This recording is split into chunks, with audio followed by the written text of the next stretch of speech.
അതെ, അത്ഭുതമെന്ന് പറഞ്ഞ അത്ഭുതം തന്നെയാണ് അച്ചു ഇത്. കടല് പോലും വറ്റിത്തീരുന്ന ഈ കടുത്ത വേനൽക്കാലത്ത് എങ്ങനെയാ പാറക്കൂനെന്ന് പിന്നെയും വെള്ളം ഒഴുകിയിറങ്ങുന്നത്? അതെ അതെ, അതും 1000 അടി താഴ്ത്തിയാൽ പോലും ഒരു തുള്ളി വെള്ളത്തിന്റെ ഉറവയില്ലാത്ത ആ സ്ഥലത്ത്. മാതാവ് സ്വപ്നത്തിൽ വന്ന് പറഞ്ഞതാണെന്നാ സെബാസ്റ്റ്യൻ പറഞ്ഞത്. വല്ലാത്തൊരു വെട്ടവുമായിട്ട് ആകാശത്തു നിന്നൊരു രൂപം ഇറങ്ങി വന്നത്രേ. അതാ പാറക്കെട്ടിൽ ലയിച്ച് ചേർന്നെന്നാ സെബാസ്റ്റ്യൻ പറഞ്ഞേ.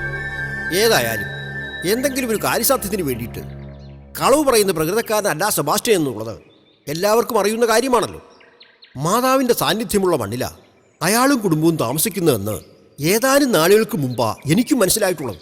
ഒക്കെ ഈ കരക്കാരുടെ ഭാഗ്യവും അനുഗ്രഹവുമാണെന്ന് കൂട്ടിയാൽ മതി.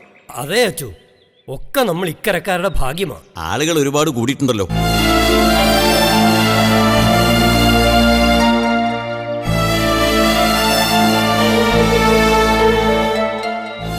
ഒന്ന് നീങ്ങിക്കൊടുക്കണം എല്ലാവരും. ക്ലാരൻസ് അച്ഛ എല്ലാം ഒന്ന് കണ്ടോട്ടെ. അച്ചോ,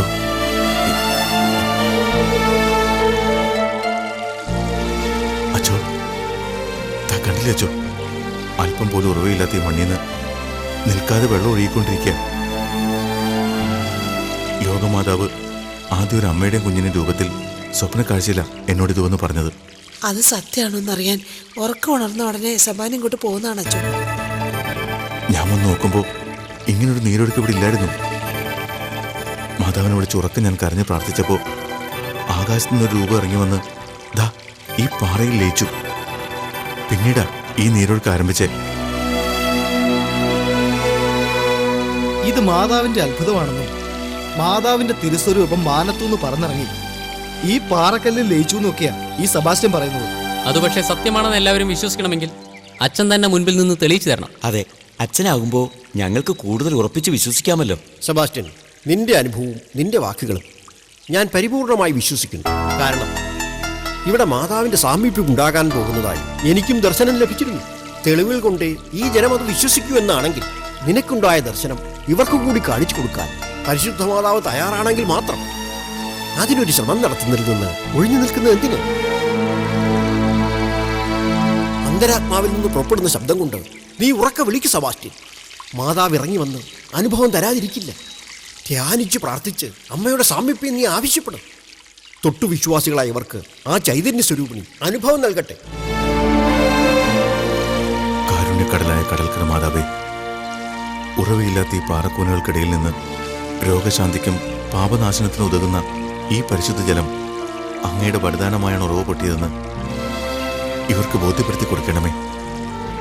അമ്മയുടെ സാന്നിധ്യം ഏവർക്കും ദൃഷ്ടാന്തമാക്കണമേ.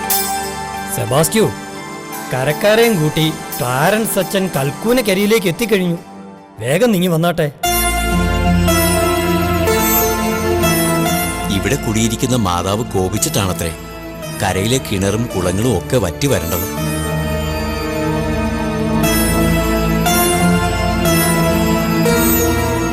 കൂട്ടപ്രാർത്ഥന നടത്തി മാപ്പ് പറഞ്ഞാൽ മാത്രമേ നമുക്കിനി വെള്ളം കിട്ടൂ.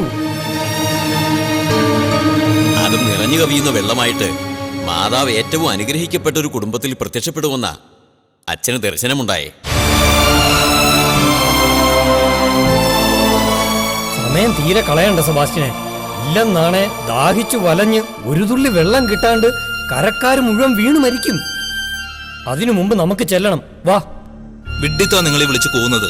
അവിടെ ചെന്ന് കൂട്ടപ്രാർത്ഥന നടത്താൻ ആ കൽക്കൂന അവിടെ ഇപ്പൊ നിലവിലില്ലല്ലോ. അത് ഞാൻ തകർത്തത് നിങ്ങളെല്ലാവരും കണ്ടതല്ലേ? ഇല്ലേ വി, ഒന്നും നിനക്ക് തകർക്കാനായിട്ടില്ല. നിലനിന്നിരുന്ന ആ കൽക്കൂന ഇപ്പോഴും പഴയപടി അവിടെ തന്നെയുണ്ട്. അതെ, സംശയമുണ്ടെങ്കിൽ നീ വന്ന് നോക്ക്. ഇനിയും തകർക്കാൻ കഴിയാത്ത സ്വന്തം അഹന്ത ഉപേക്ഷിച്ച് തെറ്റിദ്ധരുത്താൻ ലഭിക്കുന്ന ഈ അവസരം ഉപയോഗിക്കുക. നിന്റെ മാതാപിതാക്കളോടൊപ്പം നീയും പങ്കെടുക്കണം. ഒരു സമൂഹത്തിന്റെ ആവശ്യമായി തീർന്നിരിക്കുന്ന ഈ കൂട്ടപ്രാർത്ഥനയിൽ സംശയം തള്ളിക്കളഞ്ഞ് കൂടെ വാ.